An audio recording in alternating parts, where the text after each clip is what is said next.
பெண்களை தரம் தாழ்த்தி பேசி வரும் திரு பொன்ராஜ் அவர்களை மீது கடுமையான நடவடிக்கை எடுக்கப்பட வேண்டும் என்ற நோக்கத்தோடு தான்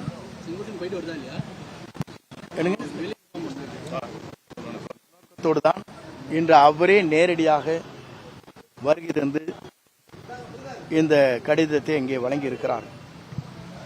ஆளும் திமுகவினுடைய ஆதரவாளராக இருக்கக்கூடிய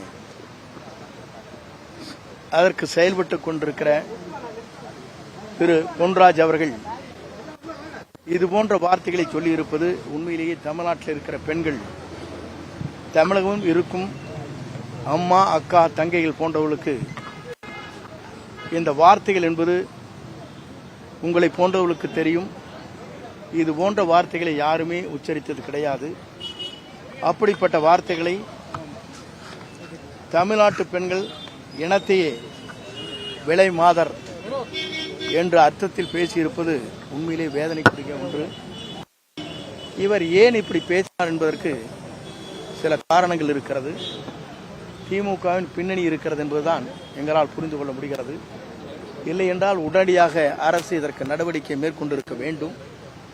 ஒரு அரசு பெண்களை பாதுகாக்கின்ற அரசு என்று சொல்லப்படுகிற இந்த அரசு ஏன் இதுவரையிலும் இவர் மீது உரிய நடவடிக்கை மேற்கொள்ளவில்லை என்பதை தெரிந்துதான் நம்முடைய தலைவர் அவர்கள் இன்றைக்கு பல்வேறு பணிகள் தங்களுடைய அலுவலகத்திலே பணிகள் இருக்கிற போது கூட அதை நிறுத்திவிட்டு உடனடியாக நம்முடைய தமிழ்நாட்டை சார்ந்திருக்கிற அவரிடத்திலே இந்த கடிதத்தை வழங்க வேண்டும் என்று வழங்கி இருக்கிறார்கள். இதிலே குறிப்பாக அவர் மீது இதுபோன்ற வார்த்தைகளை சொல்லியிருக்கிற அவர் மீது கடுமையான நடவடிக்கை மேற்கொள்ள வேண்டும் என்பதுதான் அவருடைய கடிதத்தின் மூலமாக கொடுக்கப்பட்டிருக்கிற நிலை. ஆகவே இந்த கடிதத்தின் மூலமாக உரிய நடவடிக்கை எடுப்பதாக நம்முடைய தமிழ்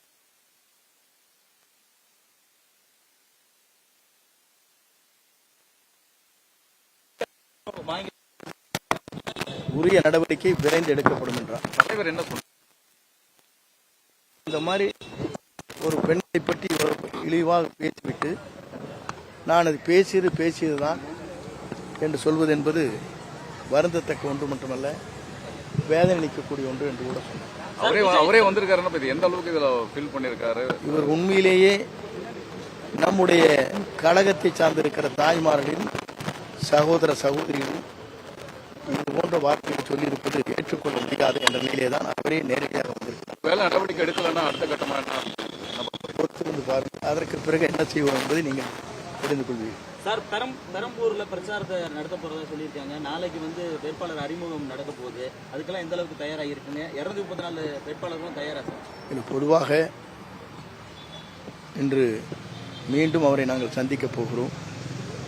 அதற்கு பிறகுதான் என்ன முடிவு என்பதை எங்களால் தெரிந்து கொள்ள முடியும். இன்னும் வேட்பாளர் உறுதியாகலையா சார்? இல்லை, அதுக்கு பிறகுதான் எதுவாக இருந்தால் எந்த கருத்துக்களை எங்களால் வழங்க முடியும். இதை மட்டும் நீங்கள் எடுத்துக்கொள்ளுங்கள். இது மக்களுக்கு சென்று அடையட்டும். அதற்கு பிறகு நாங்கள் எங்கள் கருத்துக்களை நாளை சொல்லுவோம்.